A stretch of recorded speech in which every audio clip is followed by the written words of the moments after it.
Okay, last day after doing all those characteristics of S block, P block, and all those things, then you are doing this. I told you we are going to do about periodicity of properties in modern periodic table. I taken period 3, sodium, magnesium, and all these are there. We wrote the atomic number, electronic configuration, valency, isn't it? And group. We have written the same thing, isn't it?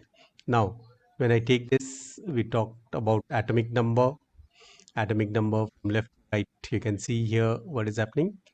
11, 12, 13, 14 means it is increasing, and top to bottom also it is increasing. Same way, atomic number means number of protons, and number of proton means how much charge on the nucleus. So nuclear charge also increases from left to right, and it increases from top to bottom also. So these two things we are done, atomic number and nuclear charge. After that, I told you number of shells left to right remain same, and from top to bottom it increases, isn't it? So this was the number of valence electron, that means number of electrons in the outermost shell. Left to right increases, top to bottom it remains same.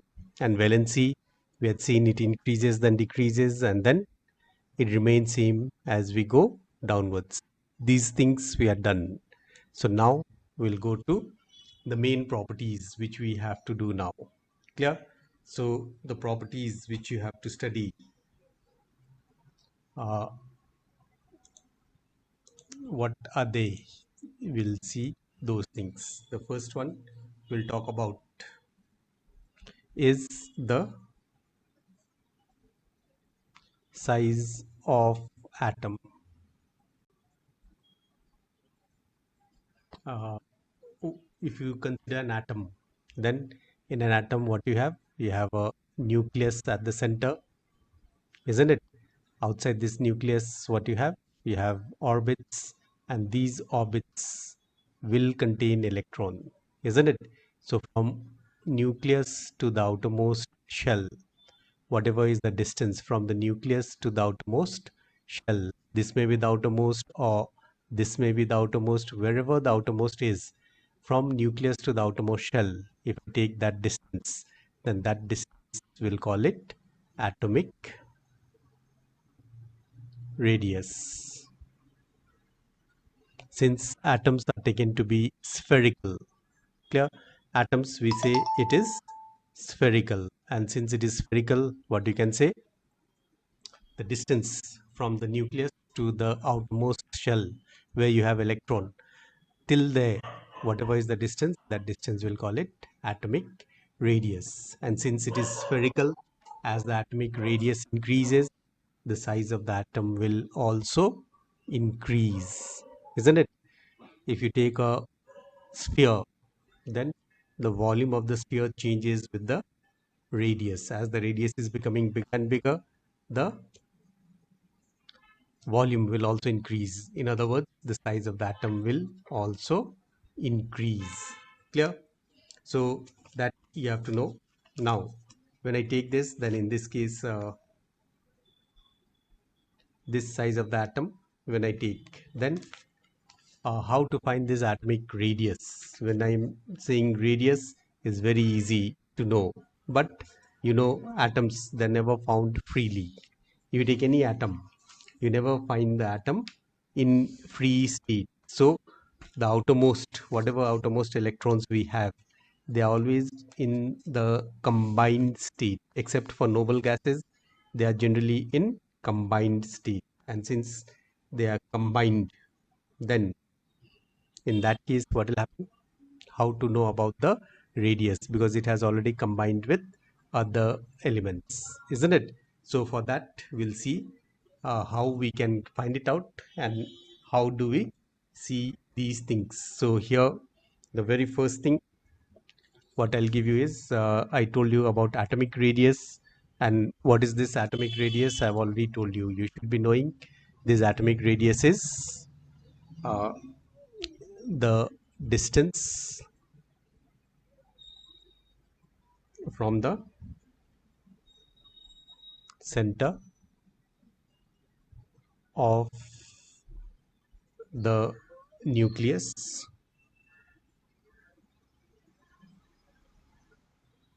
the distance from the center of the nucleus to the outermost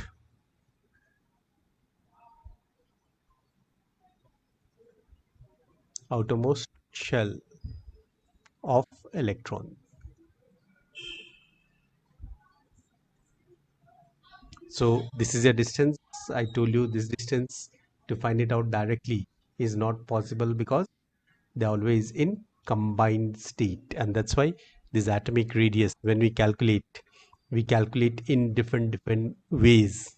So this atomic radius, when I'm talking about this atomic radius, I can classify into different types depending upon how we are going to calculate the radius. So we'll see different types of atomic radius. Okay, so different types of atomic, I'll write down radii. One is called radius and many is called radii. So the first one we'll see is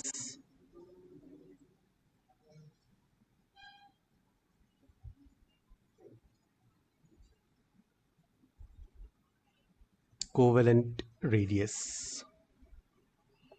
If I take this, the name itself says the atoms, they have combined with a covalent bond. The atoms have combined with a covalent bond. Clear? And when I take this covalent bond, there is sharing of electrons. Okay, so this covalent bond, they are formed between non-metals. So if I take, suppose, a chlorine molecule, in a chlorine molecule you have the first one as chlorine and the second one also as chlorine. So if I take the distance from here to here, this is a nucleus, this is also a nucleus. I'm taking the distance between two nucleus. Clear? So that distance I can easily find it out. So that distance I'll call it internuclear distance. So what I can calculate is internuclear distance. And this internuclear distance is because of the radius of the first one and the radius of the second one. So two radius are there. So if I divide this by 2, I'll take the internuclear distance and divide it by 2. Then this will give you the covalent radius. So this covalent radius will find when chlorine, that means both the atoms are chlorine. So you have a molecule in which both the atoms are same. Then you can find out. Clear? Had it been this one, hydrogen, then what will happen? This is hydrogen and another one will also be hydrogen. I'll take the distance between these two. Clear? So two radius, hydrogen is smaller in size, so it will be like this. But if I had taken, suppose, HCl, that means hydrogen is this much and chlorine will be like this. So in this case, can I find the radius? If I take the distance between the two nucleus, this is the internuclear distance. So if I take the distance, the internuclear distance will be equal to the radius of hydrogen plus the radius of chlorine. They are not same, so I cannot divide it by 2. They are not same, so I cannot divide it by 2, isn't it? So in this case, I'm getting the sum. So first what we have to do, we have to find out, suppose chlorine, we can find out this way. We'll put chlorine here, then we can find out hydrogen, isn't it? So chlorine, we are putting the value from chlorine molecule, and then we can find out the radius of hydrogen. So if I know one of them, then I can easily find the other. Clear? So what we are doing here, we are taking the internuclear distance, and that internuclear distance we are dividing it by 2. So that distance will give you the covalent radii.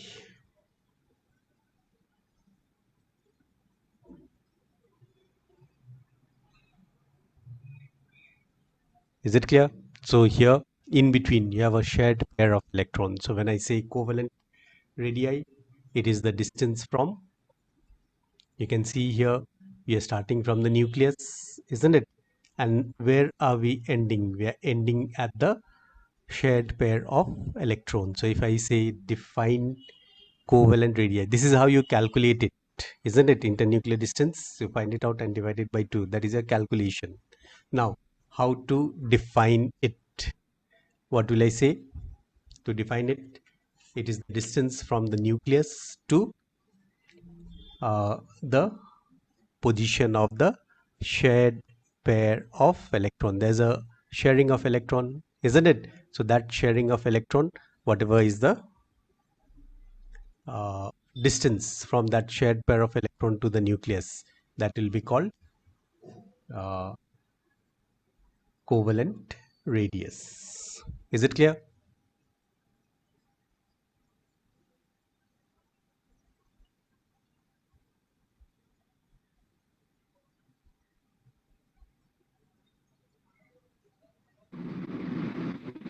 Sir, what is covalent?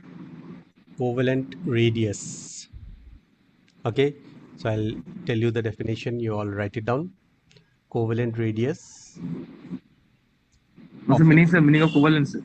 covalent is a type of bond. There are different types of bonds. So you have electrovalent bond, covalent bond.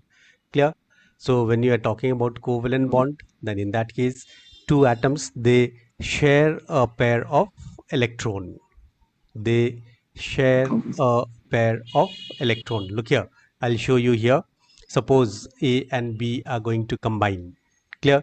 So if I give you this A and B is there, A must be having some electron, B must be having some electron. So A gives one electron and B also gives one electron. So what happens? A will have this pair of electron and B will also have a pair of electrons. So this pair of electron is common to both. So this type of bonding we call it covalent bond. Clear?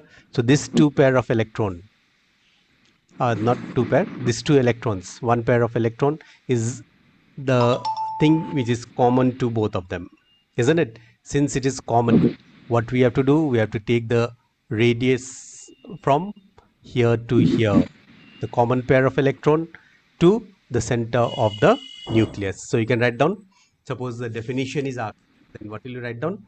Write it down, all of you. Covalent radius is the distance between the center of the nucleus,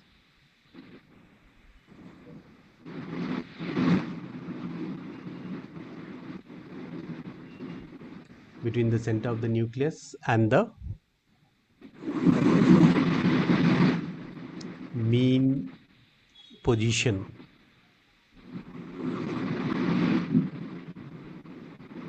of the shared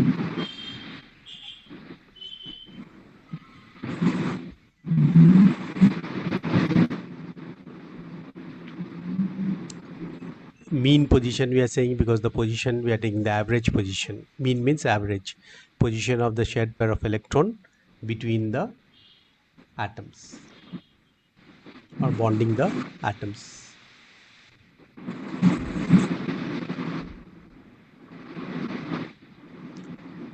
Clear?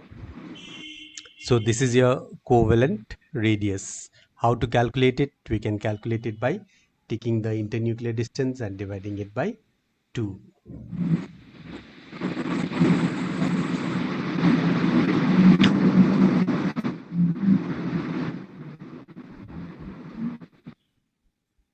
Is it clear? Now, once you got this, then we have another thing now.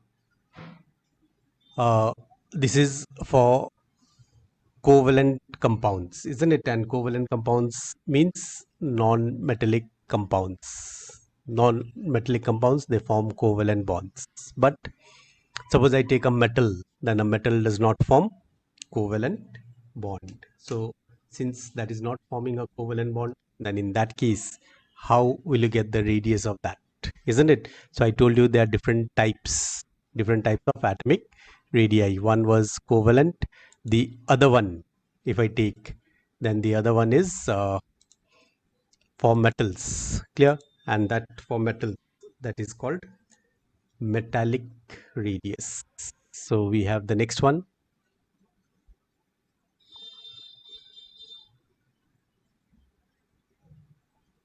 metallic radius.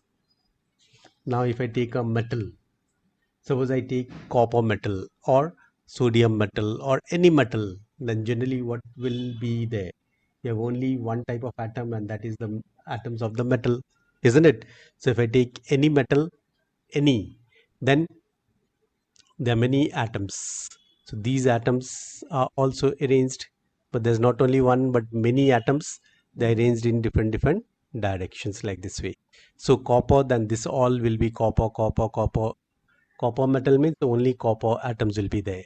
So these are held together by a different type of bonding that is called metallic bonding. So here what will happen, here also what will I do, since all of them they are combined, it's not only two things but there are many combining together. I'll take the distance, internuclear distance between two atoms, again two nearest atoms, I'll take the internuclear distance, and that internuclear distance again I'll divide it by 2. So here also, to find out this metallic radius,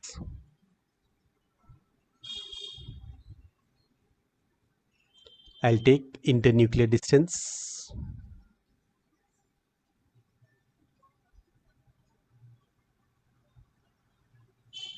and this I'll divide it by 2. Now, in both the cases, you see the formula is same, but the meanings are different because they are calculated in different things. The first one, covalent bond was there, but here you don't have any covalent bond. In this case, you have metal, and only metallic atoms are there. Clear?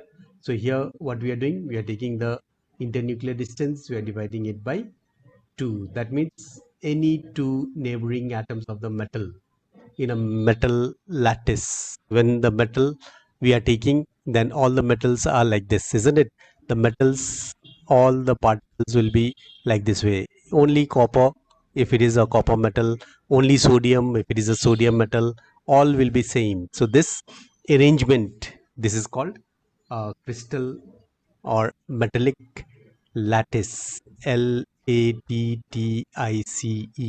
This arrangement is called lattice.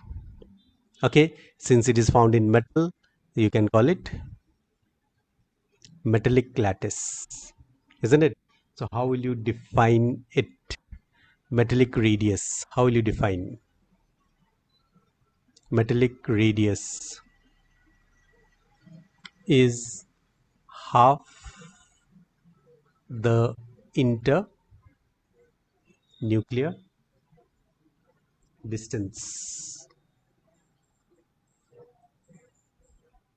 between. Now here the between part will be different because the previous one was different. Between uh, what will we take? Two neighboring atoms of the metal in the metallic lattice. So in the metallic lattice, whatever two atoms you take, and take the internuclear distance and divide it by 2. That will give you the metallic radius.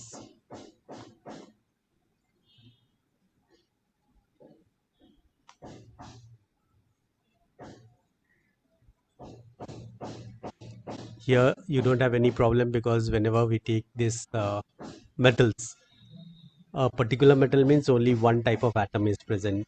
So all the atoms will be same here. In covalent, it could be same, it could be different. So when it is same, then we divide it by 2. And if it is different, then we add up, and that gives you the internuclear distance. Clear? So this was metallic radius.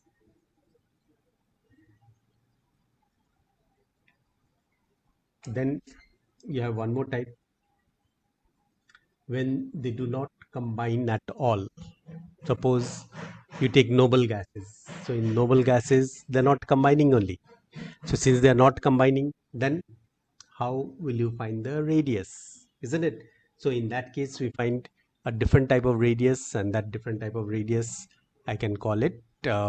It was calculated by Van der Waal. So that's why it is also called Van der Waals radius. So the next one,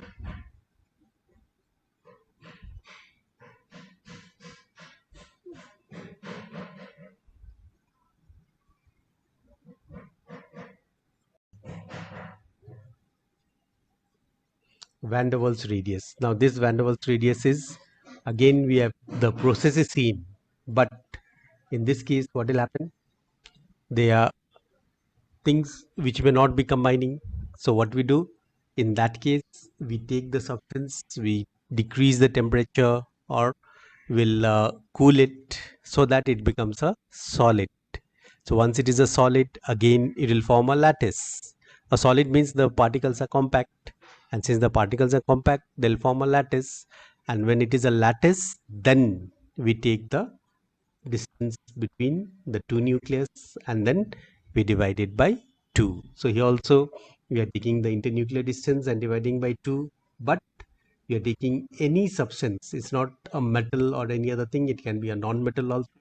But what we are doing, we are condensing it, we are converting it into a solid, and when it converts into a solid, then we take the internuclear distance. Clear?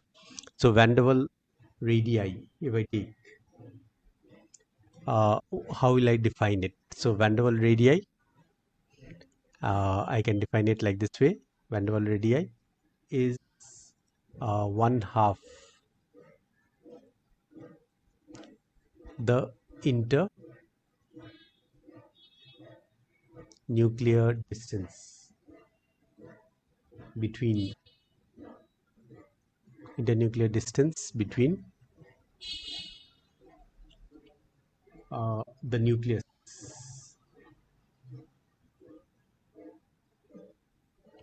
of two adjacent atoms, two adjacent atoms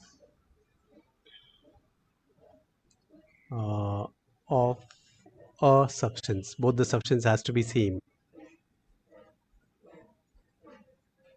of a substance, two adjacent atoms of a substance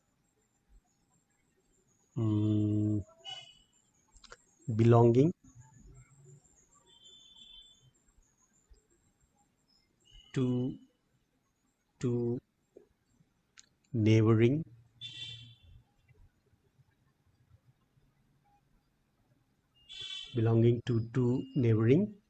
molecules in the solid state. So in the solid state, whatever you are getting, two neighboring molecules. It may be an atom or it can be a molecule. Suppose you have a substance which is made up of a molecule. Molecule means this is a molecule, and then in solid state, what can happen? Another molecule may be here, another molecule may be here. So different molecules, they'll be compact. So here what will I say? Suppose this one and this one are of the same type, then I'll take the distance between these two. Clear? Two adjacent atoms, what you have written? Two adjacent atoms, so these are adjacent of two molecules. So this is one molecule and this is another molecule. So two molecules, the adjacent atoms I have taken, isn't it, of the same type, and then I can take it like this way. Clear? So here also I'll take the internuclear distance between two adjacent atoms. So this is when things are not combined. In other cases, they have combined in one way or the other. But here, the molecules, they might not have combined, isn't it? So the two atoms may not be in combined state. Then in that case, we get this. Yeah. Mainly, if I say noble gases, or if I take molecules in gaseous state, then we use this van der Waals radii. We convert them into solid and then we do it.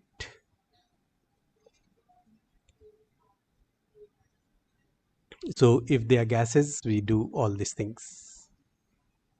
Clear?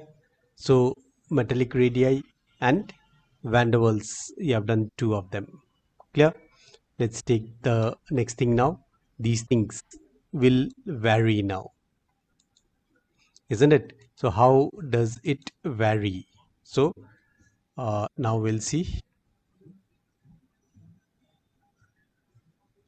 variation of atomic radii in the periodic table.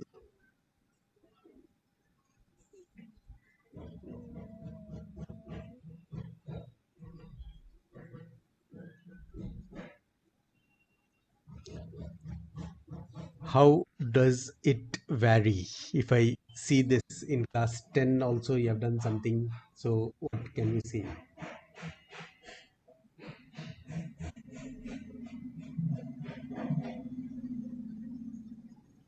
You are going from left to right in a period or top to bottom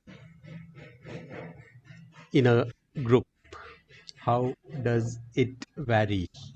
That you have to state, isn't it? So it's quite simple actually. If I go from left to right, isn't it? Left to right along a period. How does it vary? Will it increase or decrease? The atomic number is increasing, number of shells are remaining same. With all these things, I can say it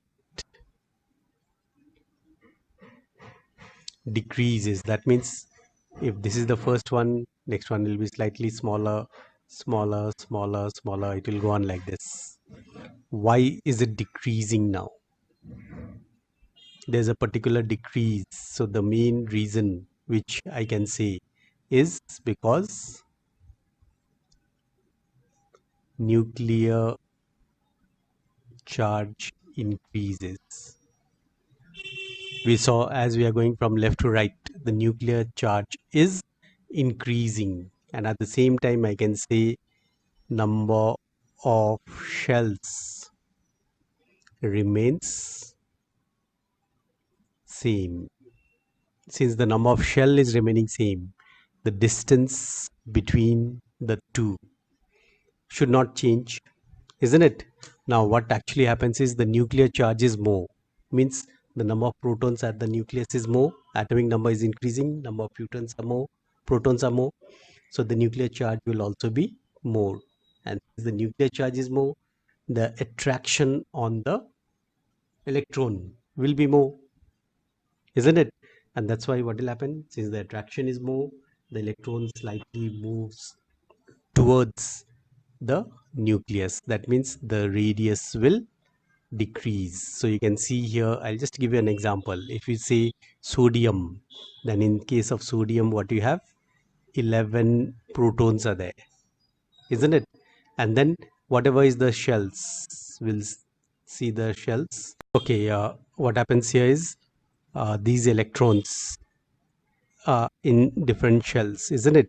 Wherever the electrons are, suppose it is like this, then in this case, what will happen? These 11 protons are attracting this electron. So there is a particular attraction. That attraction is because of the nuclear charge. So that means we are mainly talking about nuclear attraction. If I take the next one, immediately after this, what do you have?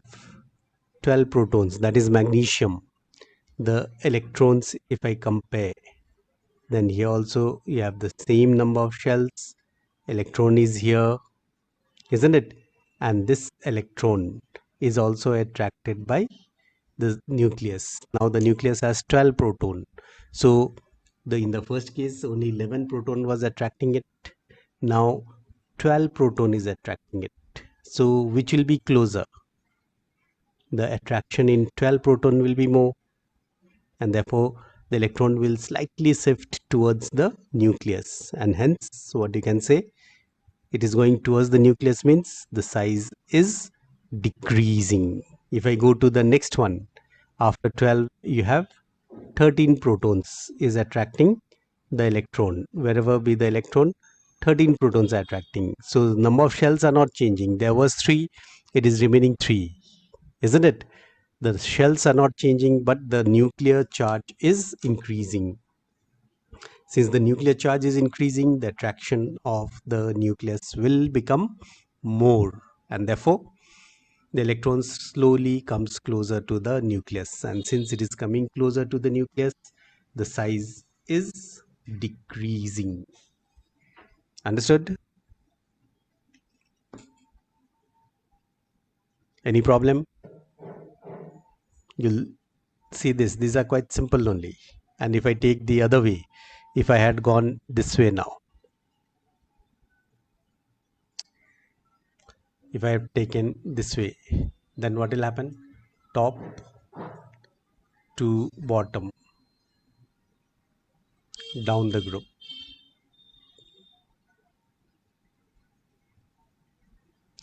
Top to bottom down the group. What will happen? In this case, what will happen? It is increases. Now here also nuclear charge is increasing. Then why is this changing in a different way? Here what will happen? Nuclear charge is increasing, but at the same time the number of shells are increasing. Shells are increasing means the electrons are going away from the nucleus, isn't it?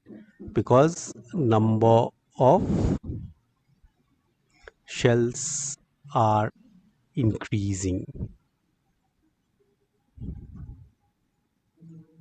Clear? Main thing is what?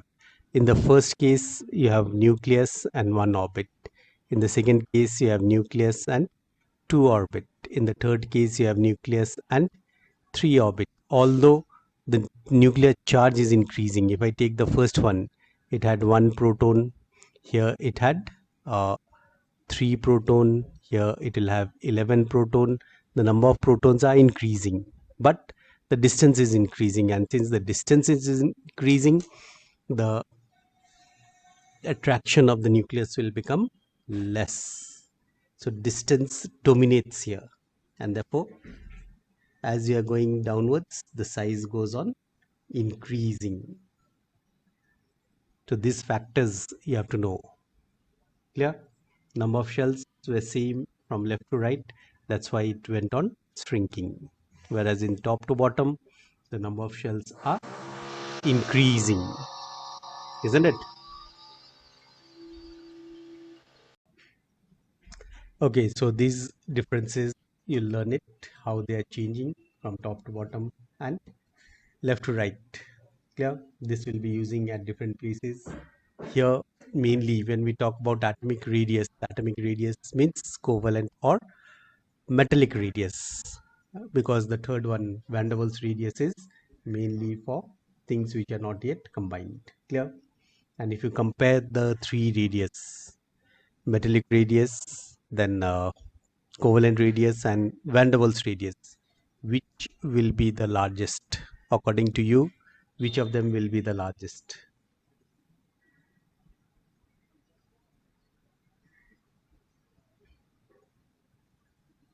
You'll always see what will happen in the third case.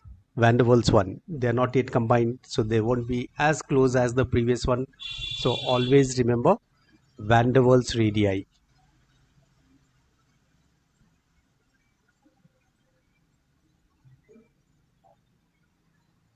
van der Waals radii uh, is the largest among all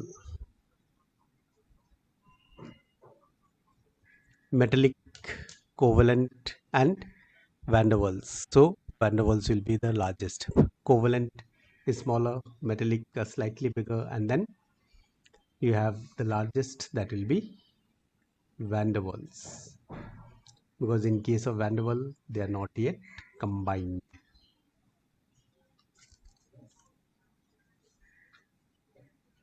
Clear? So three different types of radius you have done. But apart from these three are for atoms. You have one more which will relate something else. Clear? So what is that something else? Let's see. If I take here, then the next one is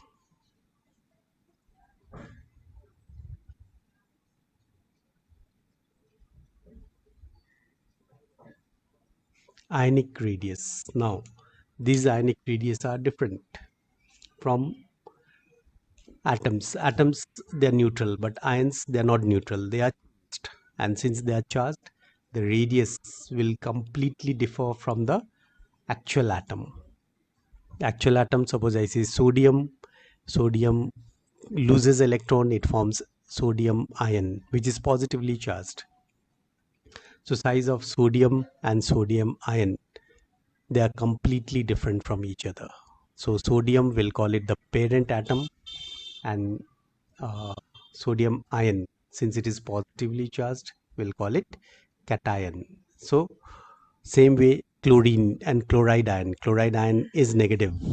So in that case, we call it anion. So cations and anions will be there.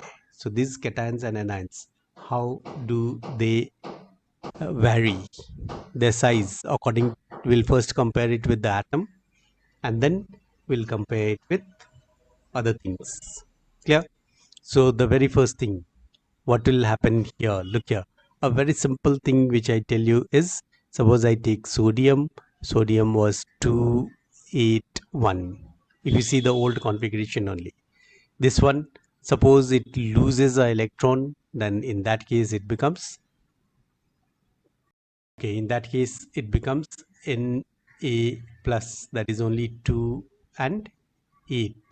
So you can see the difference here only. What is there? You have 281, there are three shells. Here you have only two shells, isn't it? This I'll call it a atom, since it is neutral, and this will be ion, and this ion is positively charged. So since it is positively charged, I'll call it cation. Clear? And then another one, Cl. Cl can take an electron. Cl was 287. It takes an electron, it will become Cl minus. This will become 288.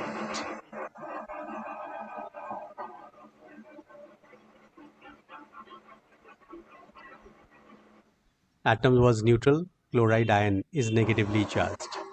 This negatively charged one is called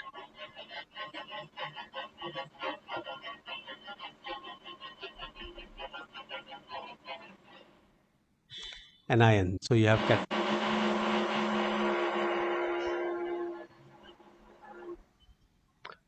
cation and anion. These cations and anions will compare with the parent atom first. This one, sodium is the parent atom, sodium ion is the cation, isn't it? So this is your parent atom. Clear? And this is the ion that is formed. If I compare this, then in this case, what will be the size? From the first observation, what you can say? Cations. What can you say about cations? Cations are always smaller than the parent Cations are always smaller than the parent atom. Why is it so? Any idea? Whenever I take a cation will always be smaller.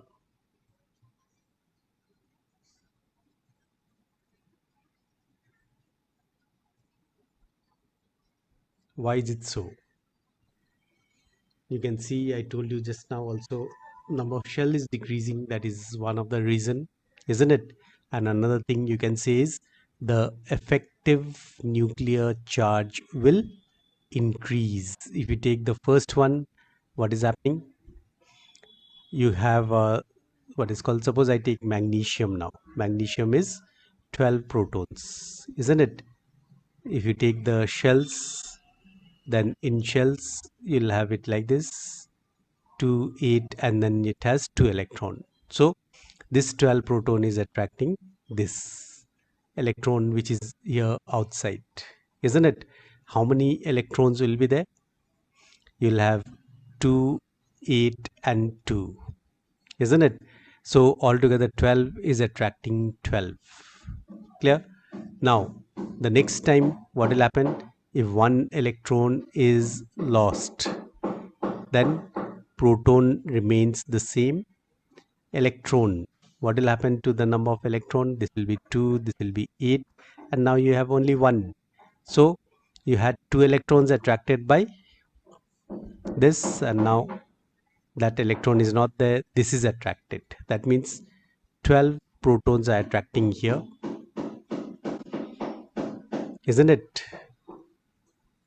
And here you have the same thing, but the electrons are distributed. You'll have electron on either side. There are 2 electron, means one electron is here, the other electron will be on the other side. So what will happen?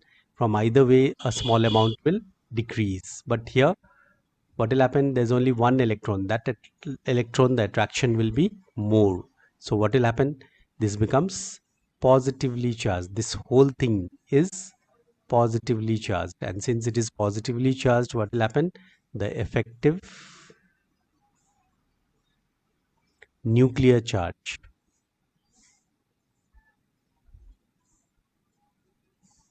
is more. Clear? The effective nuclear charge is more, so the attraction will be more, and therefore the size will become smaller.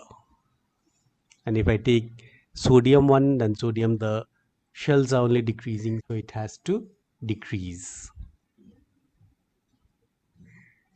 So this is in case of cations. The effective nuclear charge, we write it down. Z, Z is a nuclear charge, and the EFF, if I write ZF, that means effective nuclear charge. So effective nuclear charge per electron will increase. Effective nuclear charge per electron will increase. Therefore, the attraction will become more, and since the attraction is more, the electron comes closer to the nucleus, and hence the size of cations will decrease.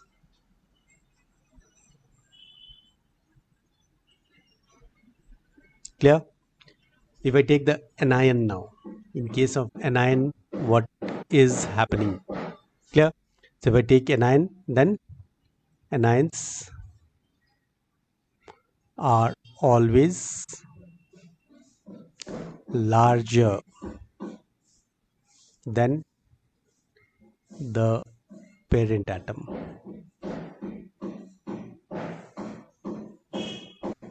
Anions are always larger than the parent atom. Now, why they are larger? Anion means an extra electron has added. So, if you talk about an extra electron, what will happen in that case? Here, suppose I take chlorine. Chlorine, uh, chlorine has 17 protons in the center, isn't it? Then, whatever is there, you have outermost shell has how many electrons? 7 electrons. So if I take 7 electrons, that 7 electrons are distributed in this third shell. If one more electron is added, you still have 17 protons, and then these inner shells remain same, the outer shell also remains same, but now you have what? 8 electrons. Here you have 7 electrons in the outermost. Here you'll have 8 electrons. That means this whole thing becomes negative, isn't it? Now what happens? Similarly, if you see here that the attraction should be more, but what actually happens is, if I take the third shell is like this, the third shell is this. Suppose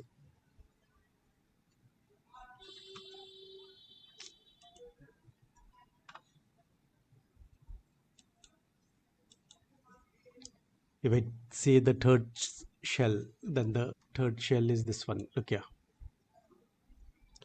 The third shell is this. Suppose. Then this third shell had how many electrons? This had 7 electrons in the beginning, isn't it? This had 7 electrons. Now, what will happen? The size of the shell remains same. If you take it is the third one, this is also the third one. What will happen now? One more electron is added. Clear? Now, if you compare, then what will happen? Electron and electron in this, what will happen? They will repel each other. Here you have an electron, here also you have an electron. So these two electrons are repelling. So here in the same space you have 7 electrons, they are repelling. Now if I add one more electron here, then in that case what will happen? The distance between the electron is becoming less. So since there are 8 electrons, the electronic repulsion will increase, isn't it? Electronic repulsions will increase. So since the electronic repulsions will increase, will they come close together? No. They'll repel, they want to go away from each other. And since they want to go away from each other, what will happen? The size will increase. So anions, they are always bigger than the parent atom, and cations are always smaller than the parent atom. Clear? So this you'll always remember it. How this cation and anion, the size is related to the parent atom. Understood? Any problem? So this you have to know. Then the next thing. Uh, Now look here. So cations, anions means ionic radii also you know. Cations are smaller, anions are larger. Clear? That is the main thing. The next thing, if we take now, is this. Look here. I'll write certain number of certain. Uh, Suppose I write this neon. Neon has how many electrons? 10 electrons, isn't it? Now, if I go before neon, what things are there? Do you remember it? Before neon, you'll get fluorine. Then before that is oxygen. Before that is nitrogen, and so on, isn't it? Another side, if I go after neon, then what is there? You have sodium, then you have magnesium, aluminium, and so on.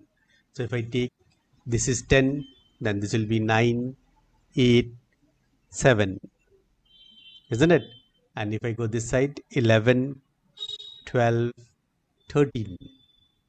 Clear? So usually the number of electrons in the periodic table, it is like this: 7 electrons, then 8 electrons, 9 electrons, 11 electrons, 12 electrons, and 13 electrons. These are the electrons. Now, when I take this, then in this case, this to become stable, it can lose electron or gain electron. What will happen? Just tell me. They can easily lose or gain electron. They can become stable, isn't it? So when they lose electron or gain electron, what will they form? Neon does not react, but sodium will lose one electron, so it will become plus. Magnesium will lose two electron, it will become 2 plus. Aluminium will lose 3 electron, 3 plus. But fluorine will gain an electron, so it will become minus. Oxygen 2 electrons and nitrogen 3 electrons, so 3 minus. Now these were the atoms which were arranged uh, in the periodic table, isn't it? These have taken ions, isn't it? If I compare these ions, what is common in all these ions? Can you say? There is something which is common in all these ions. What is common?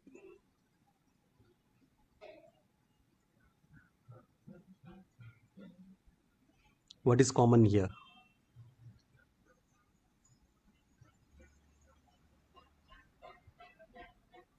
Anyone can say anything?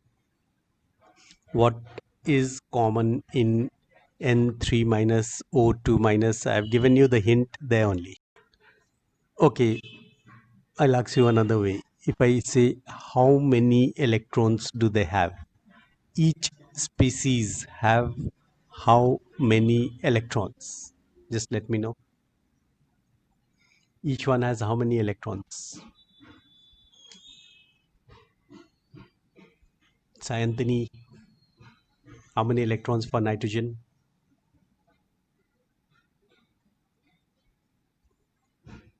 Anyone? Urmi, Samprikta, The 10. how many? It had 7, isn't it? It already had 7 and it is 3 minus. That means it has how many electrons? 10 electrons. What about oxygen? How many electrons in oxygen? It was 8. Oxygen ion will be how much?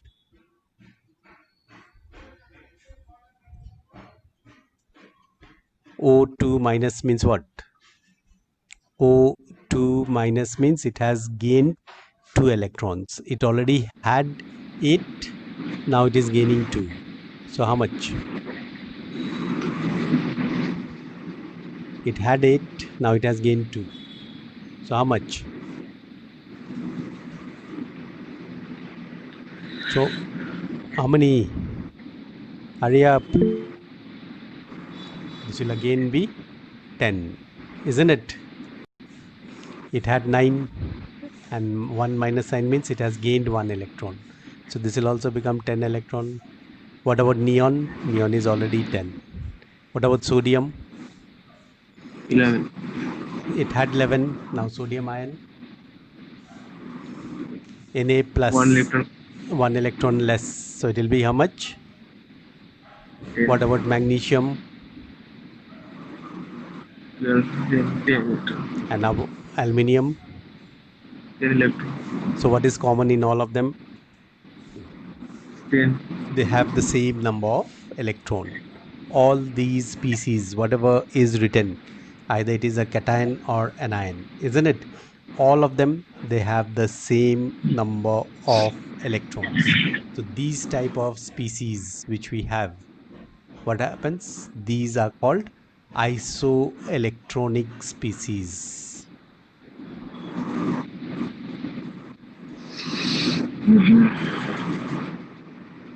Isoelectronic species. So if I say what are isoelectronic species, they are ions of different elements, but they have the same number of electrons, isn't it? So what I can say about isoelectronic species?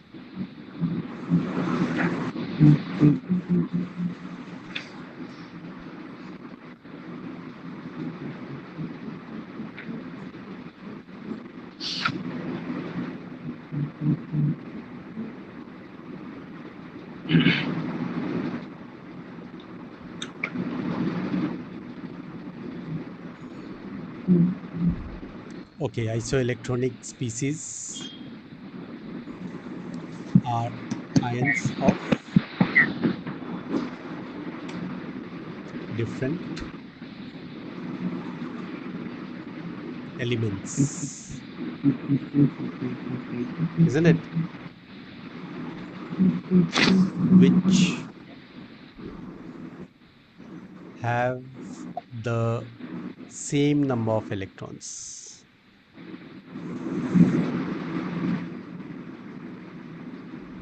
So isoelectronic species have the same number of electrons. Okay, what do they define? They differ in uh, magnitude of nuclear charge. If you see, the number of electron is same, but the nuclear charges are completely different. Nuclear charge in nitrogen is only 7 protons are giving. The next one, 8 protons are giving. So nuclear charge is completely different. Now these isoelectronic species will have a size. What can you say about the size of these things?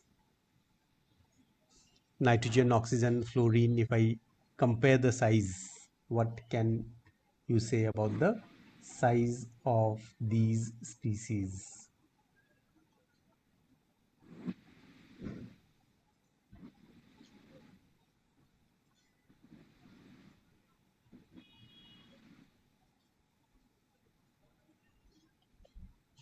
If I take nitrogen and oxygen, which will be larger?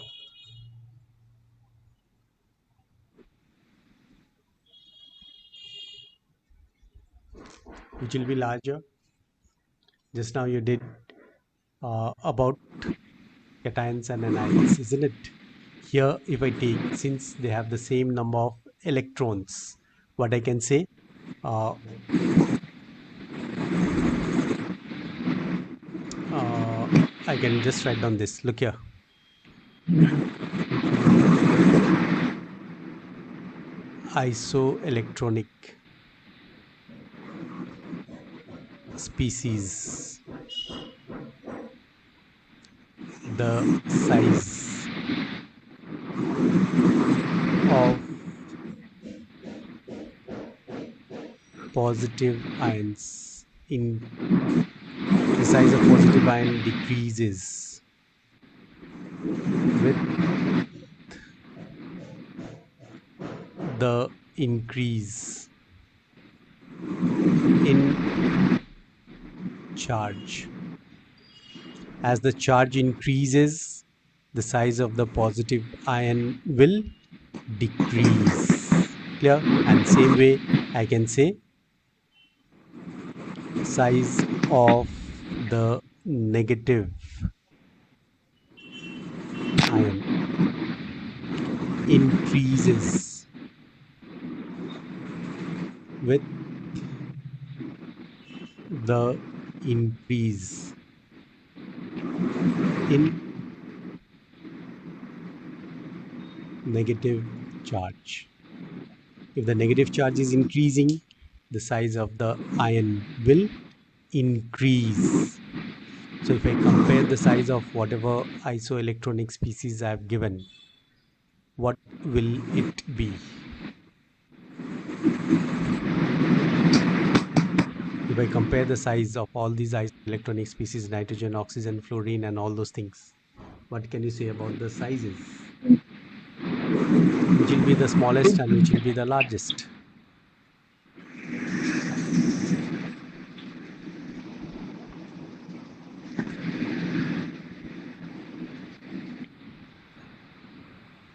Look here, I'll show you. Uh, First, remember this point. Size of positive ion decreases with increase in charge, and size of negative ion increases with the increase in negative charge. So, comparing that, we'll find out the sizes. So, let's see this. We'll compare one by one. Let's take the later part. If I take this Na plus, then Mg2 plus and Al3 plus. These are the positive ones. According to a positive thing, what will happen?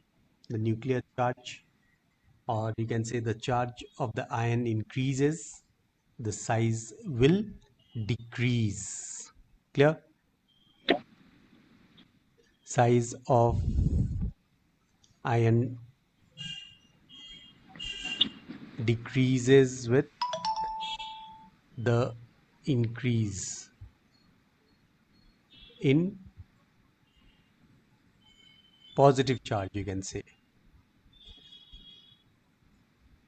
Positive charge is increasing, the size will decrease. So this has one positive charge, this has two positive charge, this has three positive charge. So what will I say?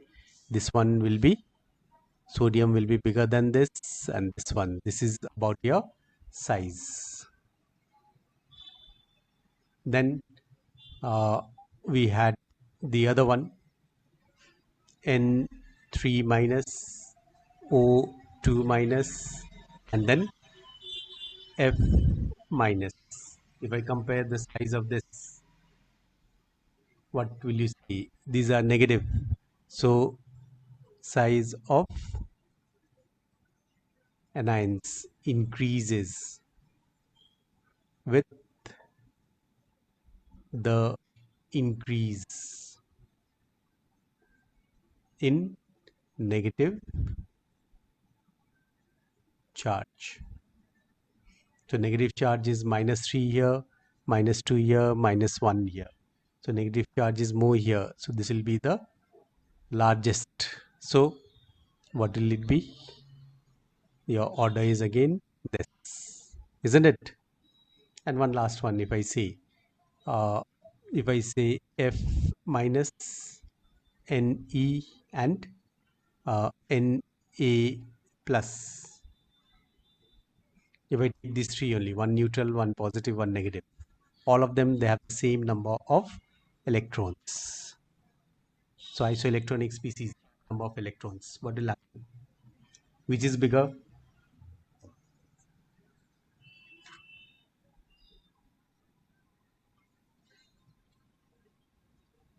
Which will be bigger?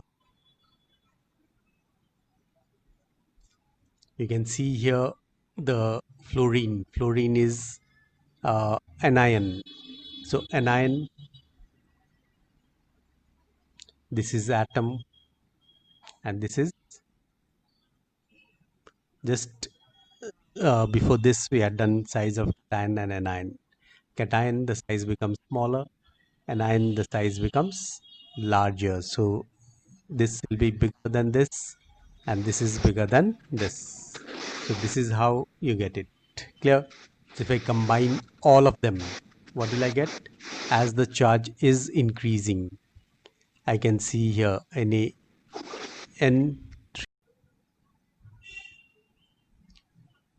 Okay, N3 minus, then you had O2 minus, then F minus, Ne, Na plus, then Mg2 plus, and Al3 plus. These are the things which I had written. As you go from left to right, the charge is increasing. Negative charge is decreasing, means actual the magnitude is increasing. So as you are going from left to right, what will happen? Size decreases. Clear? So nitrogen is more than this. So this is the order of the size. So any question related to size, you can easily answer. You'll see MCQs and all those things. There'll be a lot of these things. Very minute things you have to know. Okay. So how the size is changing, you can easily find it out, isn't it? If I had asked you, look here, suppose I say, I'll give you argon and ask you, write six isoelectronic species of argon. Can you write it down? Or write five or write two, anything. Suppose write four. Write four isoelectronic species of argon. Can you write it down?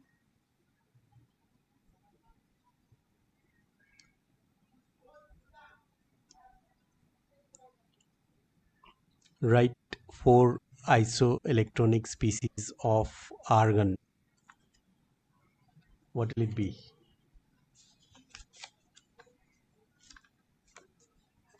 Hurry up.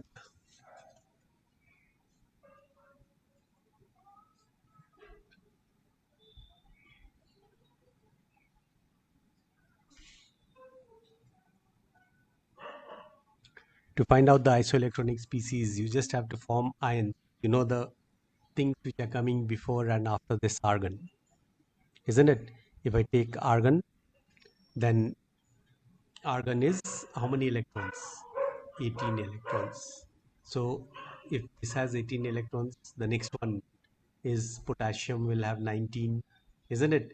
Then calcium will have 20. So K plus Ca2 plus. They are isoelectronic because they'll have 18 electrons. Or I can go before this. What is before this? You can have chlorine.